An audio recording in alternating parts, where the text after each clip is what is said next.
here at Audio Group Denmark the day after the great presentation, which was fabulous yesterday with the M8, the new M8 Gold Signature, the M880 amplifiers in the beautiful Musikkens Hus, Aalborg, is correct. One of the best days in high-end audio in my life, maybe the best actually, certainly the best presentation. The best day was probably when I met you guys. Because that's many years ago. That was many years ago, because that had such great consequences and so much learning from both of you. Thank you. And so we're here with Michael Børresen, who is gracious to give us a few minutes of his time to talk about the design principles behind these fabulous new products. Michael, when I look at the M8, I see something very, very different from the prior speakers that you have designed, which were all very beautiful. But at the same time, there are some common elements, like the tweeter, right, the mid-range drivers, but the integration of the new bass module in this actual speaker. What can you tell us about the design? I've always had an affinity and love for the big panel speakers, like the old days, the Apogees. I had a clone. I built a clone of the Apogee Duetta. It's too many years ago, but it was a while ago, a few years back, late 80s, early 90s. These were quite common to build as a DIY project. And I really love the way they present the bass, because that bass is floating. Of course, if you look at the speakers from that time, they did not have a capability of moving a lot of air, because the stroke was so limited on these panels. It could also be a good pair of electrostats. Stroke is limited, so you have a problem playing the bass. And then you try to make some hybrid with it doesn't work. Yeah. But the principle of a dipole that works in a room completely different than any speaker that's put in a box. So the idea was to make a dipole speaker with some membrane area, but capable of larger strokes. And in order not to have the drivers just seeing each other and then get very limited low frequency extension, you build an enclosure so the front to back see each other along the way somewhere. Yeah. And that kind of bass is setting air in motion rather than creating pressure. So a normal subwoofer, if you take a sealed box, put a big driver in, is fighting two things. It's fighting its own resonances inside, but it's also fighting all the resonances in the room. So the loading of the bass in one direction is different from the other direction. So the total sort of spring you put on has numerous resonances, the inside box, and that's why when you hit the room notes, it really creates congestion and nausea and things you don't want to be around. And I asked myself, why do you want to create that situation in order to put air in motion? So this folded dipole or air motion transformer we have here puts the air in motion directly. And if you look at instruments, take a kick drum, it's no different. It's a skin, exactly. It's a skin and it's a baffle, and it puts air in motion. It does not create pressure. And I cannot really think of any instrument except the violin, guitar, all of them are dipoles in nature, as a nature. And except, as we spoke the other day, the timpani. Yeah. Those big cans. Being the one exception. Being the one exception, yeah. Pretty much. To create something that's more like a musical instrument in the way it moves air, must be a better way. And what we saw, the speakers we played yesterday is sort of like a long time project. But in order to, along the way, we did the subwoofers or the bass modules that we have here in the company. They were sort of like a test tube. Can we make that work? and we need to do something we can make work before we pay 50,000-60,000 for a cabinet for the M8. Yeah. It's not an inexpensive looking cabinet at all. No, it is. It's not. But No. How many of the drivers do you have in there? There's 12 8-inch drivers. 12 8-inch drivers. Yeah. These are M quality drivers, Yeah, right? yeah. That's in order to get that kind of In one speaker. in one speaker. That's insane. Yeah, we have 12 in one and 12 in the other, so we have 24 bass drivers. We have 2 mid ranges in each and 4 in all. So and that brings up the total number of M drivers to a lot. 28, right? 28, yeah, in a set. So that is alone far out of a tangent in a way. But the problem is if it's a little bit like if you have a car, then there's no substitute for horsepower, is there? Yeah. Having also a background dealt with pro audio, I've never ever heard a speaker that sounds so pristine in a modest sized room, right? Because Master Suite is not huge. It's all there. You can sit nearly midfield and hear everything, and works in a concert hall. That doesn't exist until now. I don't think that any speakers ever have been built like this. Yeah. I don't think that any speaker has those capabilities. That's revolutionary. Apart from this. Yeah. Yeah. It is. You want it. You can. Yeah. You can get on the waiting list, and then you can have it eventually. We will do that. But it is not something. I'm gonna get a discussion afterwards from. But there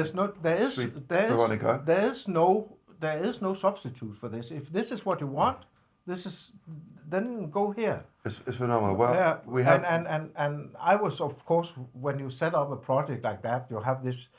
It's not a big concert hall, but it is still a concert hall. Yeah. And you put things in there.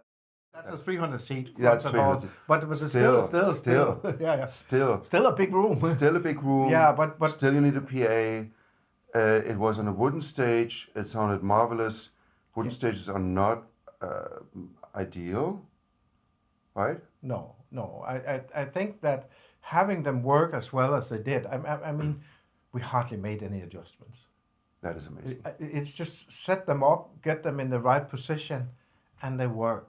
And they now you can go after this and listen to them in the small room, which is 80 square meters apart from the big room. Yeah. And have them work optimum in there, even more intimate in there actually. And we heard track after track where it was just like I know the Yellow track, I know the Beatles track, I know most of the tracks very well. I've never heard them so effortlessly and so complete. And the bass is not pounding you on the chest. It's just there, but you feel it's definitely. It's full. It's full. Yeah. It's very full, very organic, all from one cut. Marvelous.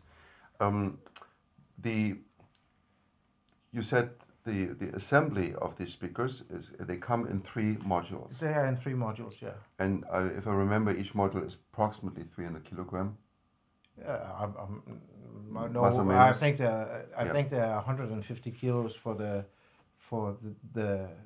300 pounds for the top section, that's which right, is the one. Right. 300 pounds. Yeah. Which is the one that's the hardest. The hardest to get to in install. space. But there is, it is actually quite simple to move, but you need to get a crane, because the bolts that connects everything together also can unscrew the top plate. Okay. And then you can take the top plate off and put in a bolt. Okay. So you can, with a crane, just moving up and down. That's what we do here.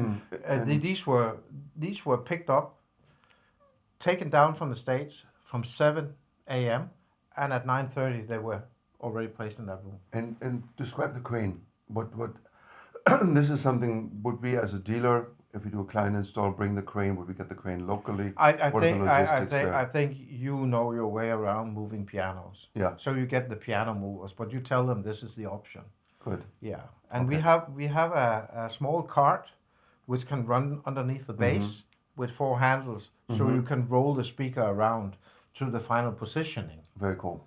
So that part is easy for you to borrow or get Good. or whatever. So when you go to your client, you can set it up with you. Big thank you for making the speaker in 3 modules, because with that size, I think if I tried anything else, I would be killed from other places. you would need a crane from the street going into buildings, taking out windows, which we have done, and put them back in even. Yeah, but remarkable. This is doable because the crates like are pianos, not like grand pianos. Yeah. If the speaker is from one cut, it would be like literally transporting a Steinway D, which can only done with a crane through a window, and sometimes the roof. Crazy things. Okay. I actually think that if you get sliders, you can actually slide the speaker around as the floor is quite even. And then remove the sliders afterwards, and we have tools for that. That's my next question. Adjustment of, it's one thing to adjust an M3 or an M1. M6 is already more difficult to adjust, but it works with sliders. But this one, you think it works with sliders? I think so. Okay, remains to be seen. The feet are a little bit bigger, so the pressure down, it can still slide. Oh, okay. And they also sit on docks? Yes. And these are the C3 docks, or what docks are those? Whatever you order. Yeah, okay, got it. Do they come included? Yeah. Yeah, okay. And I noticed that in the back, you're connecting one module with the other one. Yeah. And those cables, what do we know about those cables? Those are our Gold Signature. All Gold Signature cables. And then they are always bi-amped, right? Yes. Which is why you had 4 M80s on stage, not 2. Yes. Okay. But it doesn't include, that's an integrated amp. Mm-hmm. That's an i588. Yeah. In there's a crossover. Yeah. And there's also an amplifier channel that can run the mid-range section. Then you just need one more. Mm-hmm. And you basically need our analog crossover. So a C880 or an i588. Okay. So they can be operated without the M880s. M8 is just the highest level. That's just the highest level. That's kind of like what you would say is the perfect pairing. I think for if you have clients, you go all the way. To go all the way, but you can do it before. That's that's important, right? You can. Because I wasn't aware of that. That's excellent. But this pair of speakers are actually also bi-amped. Mm-hmm. So one of those, the ones that says Aavik, is a power amp, and this is an integrated amp, including the crossover. So these are run that way in here. Got it. Let's talk about the specs of these loudspeakers. It extends from almost DC. Almost DC. Yeah, because so you can go much lower than 20 hertz. It does by itself because there's no restriction to the motion. Of course, there is something that when you go lower down in frequency, it starts short-circuiting itself earlier. So the amount of DC pressure you can get, but you can have the sense of a door closing. Amazing. That pressure they can create. Amazing.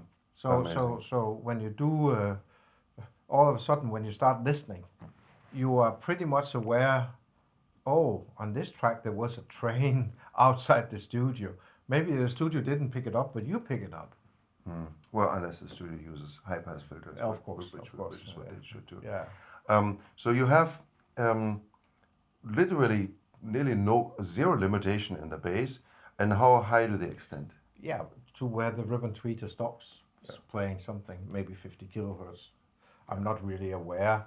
We measure it flat to 25 kilohertz, but when we do that, we don't even see a rise in the phase response, and that means for me, then they extend minimum an octave above that. Otherwise, you would see it in the phase response.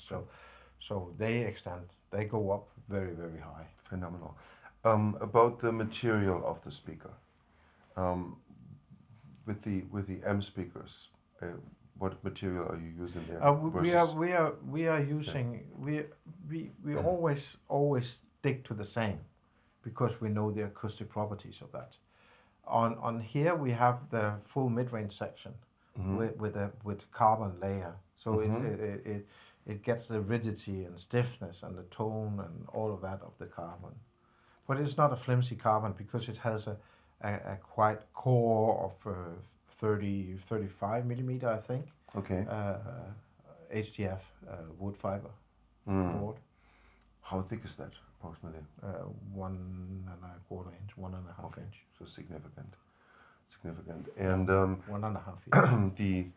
the M speakers have, of course, also the reinforcement, but Yeah. there's also an acoustical reason. It looks super cool, but what happens an when you acoustic do function. these reinforcements? You get a sort of like it just creates enormous stiffness because the moment of inertia around these boulders are totally different. So increases the stiffness of the cabinet. Cool. It is so inert, that cabinet. You can almost, even when you're playing, you can go put your ear to the cabinet. You can hardly hear anything. Amazing. It's like for some reason the transport of energy is out in the room and not going like this in the cabinet. Right. It's not a flappy thing. Wow. Okay. And so we have so many drivers in that speaker. In terms of where's the crossover? How you're splitting all this up? Well, they can run. So the mid section is actually running full range, and then you can add in the woofers. Normally here we put in a low pass filter, but we put it in quite low, maybe at 40 hertz. Okay. It doesn't change the frequency response out of the speaker, but it changes the power handling capability because you take those super low frequencies that causes excess movement of the drivers. Take that out. The extrusion of the driver. Yeah, take that out. But the way it's made as to be a 2.5-way speaker.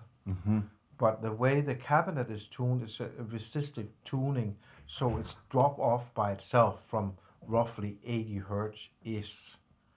And when we play the midsection. Yeah, the midsection. When we play here, we put in the bass section roughly 70 hertz. That basically should create a small, but what we do is that we don't get that small drop off with frequency around these 80 hertz or wherever, because we just increase the volume a little bit on the bass section, so it gets a little bit elevated in the bass, slightly elevation. Is there any danger of overloading the midsection? No. You heard at one point Lars turned the music down yesterday. And that was the bass section running out of excursion. Okay. Because it had to energize that 500 square meter big room. Yeah. So no danger of overload. No.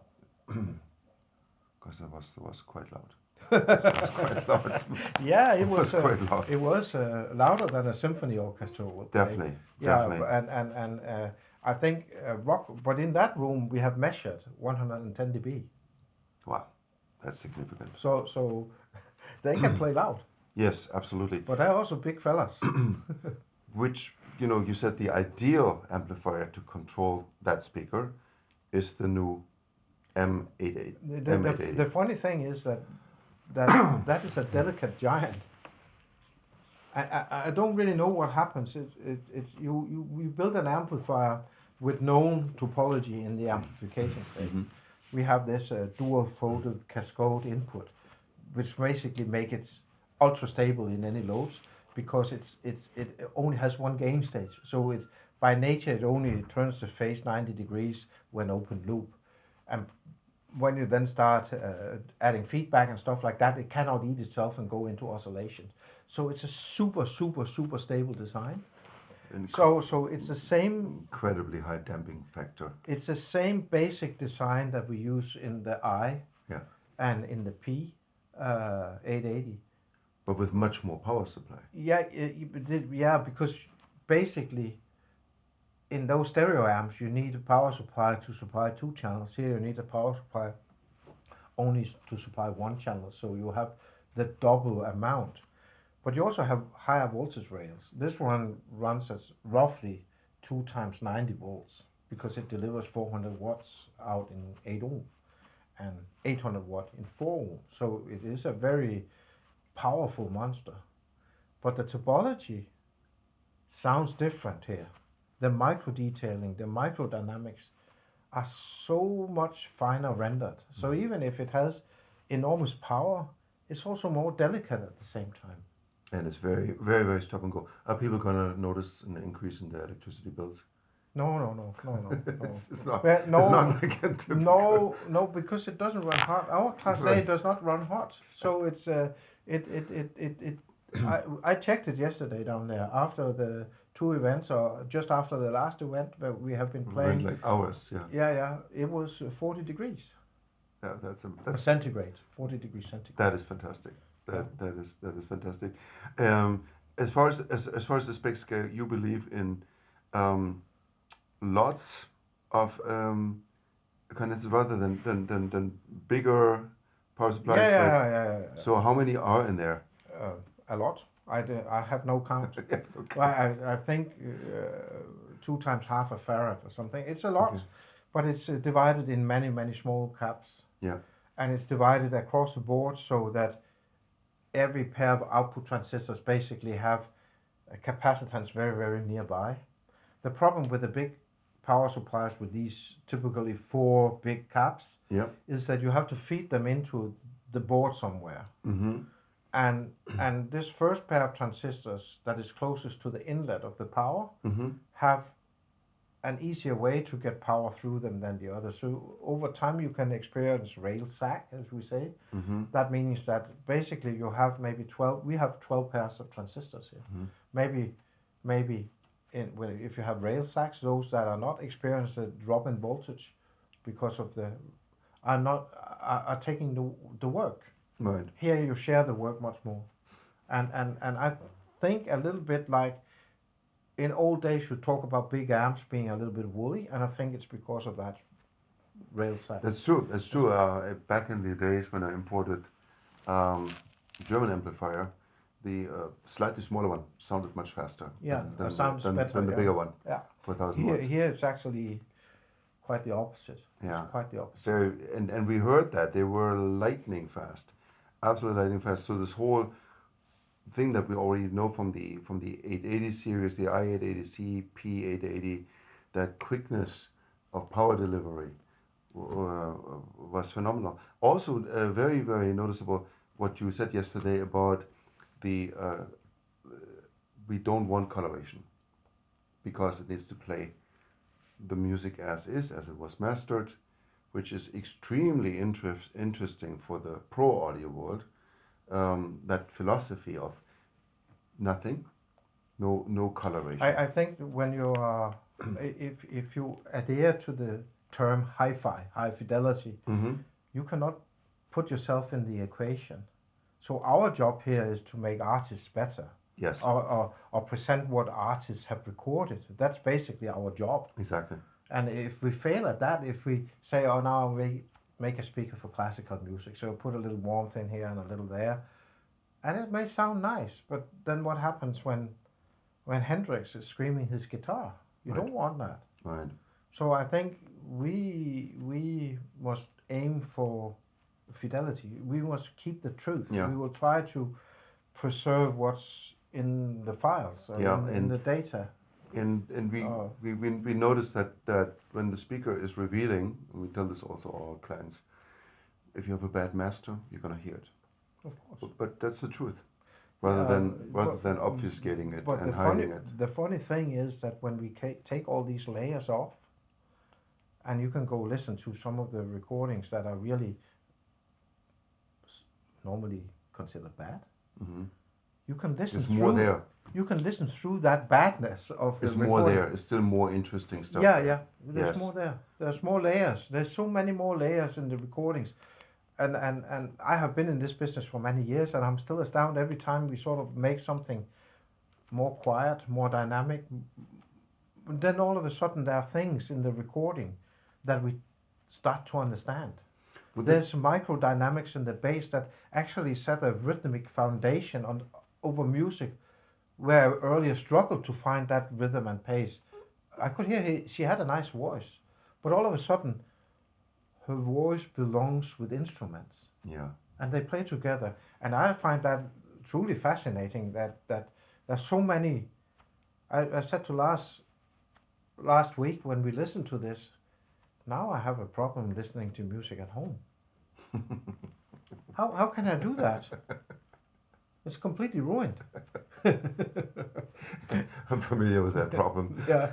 That is what happened when we first heard the effect of one gold signature cable in the system. Yeah, exactly. And last year, when we introduced an all gold signature system at the Capital Audio Fest, people came up to us and they said they've never heard anything like this. And then the same thing in Boston. We set up the gold signatures, and it was already late, and we were like, okay, let's just test it. Let's just test that everything works. We sat there for hours because we started hearing the keyboard work of Toto and Rosanna, the layering of the synthesizers in ways. And I know this track inside out. But you don't.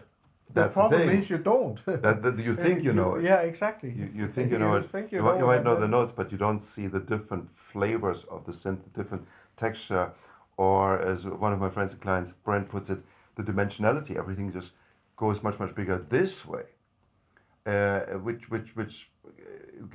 from the Tourmaster training shouldn't even exist, because you're supposed to have the soundstage this way. Yeah. Right, but that dimensionality, which is something that we got that comment with the M1 speakers, which is a small speaker. With the set, it gets bigger this way. So this is something that is absolutely mind blowing. You mentioned yesterday a little bit your collaboration also with Flemming, and how that has shaped the whole 880 series. How did you go from the 880, which had a beautiful form factor, to this whole new form of the M880? It would have been easy to just make essentially another monoblock this way. Yeah, but easy. You needed more space, right? Easy, yeah. Of course, you need more space, but easy doesn't cut it. Mm-hmm. And I think there's enough refrigerator arms out there. I did not want to make one of those. A Colossus monster, but yeah. Flemming, his heritage is out of Griffin, and with Griffin he made. I'm sorry, but I have to laugh with the refrigerator because I have to move too many of those in my life, and it's not fun. A lot of people, these ones look beautiful, like really works of art. Yeah, the thing is, Flemming. I think our heritage with speakers is sort of like there is Franco Cervelin ideas in our speakers, not in the sound and the drivers and the performance, but the pure shape of our speakers. And I love this shape of speakers. And then Flemming's heritage with Griffin. He made the most beautiful amp, I think maybe late 80s, early 90s, something like that, called the Colosseum. Yeah, which was an elliptic pylon. It was an elliptic. And I wanted, together with Flemming, we said that now we will make something out of his heritage, but pairing with our speaker design. So you see the sloped front, you see the curvature of the cabinet, you see the upright design rather than a box on the floor. Yeah. And I think that we worked on that actually at the same time when we worked at the 880. So of course a lot of the elements of the 880 is in there. Yes. The setup of the cooling, the setup of the copper, those hues from that. So there's a lot of things that we sort of, he brings that, I bring that, and then we marry it together and Flemming has an exceptional good view for proportion. A practical question. Someone purchases these speakers. what is the warranty? How they're being serviced? It's not like, why don't you send it in? Yeah, but in the US, you know, we are setting up our own service center. We are, so that we already have. There's always The people infrastructure ready. is there. Yeah, there's always people ready to help. Yeah. You see how the best dealers we have in the US work. You see how you work. I mean, we will never, ever. We have never, ever in the time. Never let a customer down. Yeah. No. Yeah. Regardless of what the problem, we have had people calling in sick to the stomach because the cat has ripped out the driver. Mm-hmm. And we just don't say kill the cat and buy a new driver. We help people out. Or the housemate. To all the housemates in the world, but we appreciate your work. Yeah, but the housemates are not breaking speakers, they are breaking cartridges. The dust thing going on.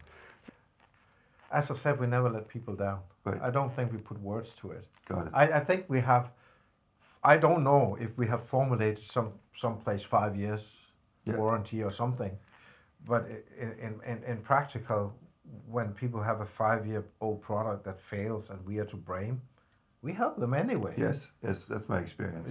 So I can fully second that. Yes. You can advertise yourself to a peak, but trust and community creation and friendship creation takes a lifetime. Yes. So and those are the clients we want. Yes. You know, many of our clients become friends at the same time. Yes, that's true. 100%. So 100%. A shared passion. It was not a 5-minute interview. But you are also too deep as a person. We could do this for hours, but I really enjoy this. Thank you for letting us into your world of the design and the philosophy behind the Audio Group Denmark products. This was a spectacular experience. Yeah. We look forward to seeing you in Boston soon. I'll be spending the next hours listening to the M8s. Yeah, please do. Yeah. When we started listening, I was also hard pressed to get out of the room because there's so much things to learn and to listen to. And there's a few things I really look forward to.